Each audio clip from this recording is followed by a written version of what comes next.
Ito madam, si mango na inakyat ko pa nga sa third floor People's Market. Galing ako dun, wala naman ako itong mula. Wala mangga? May mangga dun madam.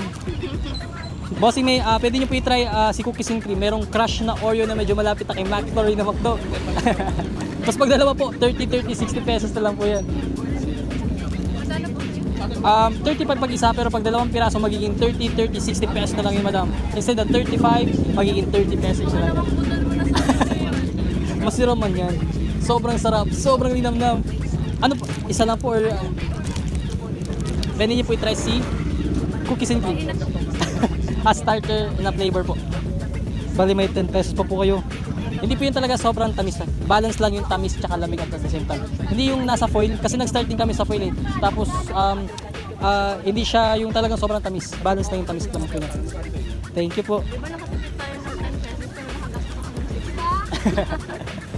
Thank you po. Hindi kuya. Ini-promise naman po na hindi madidismaya kasi nga sobrang sarap, sobrang linamnam. Thank you madam, bossing. Thank you po, thank you po. Thank you po.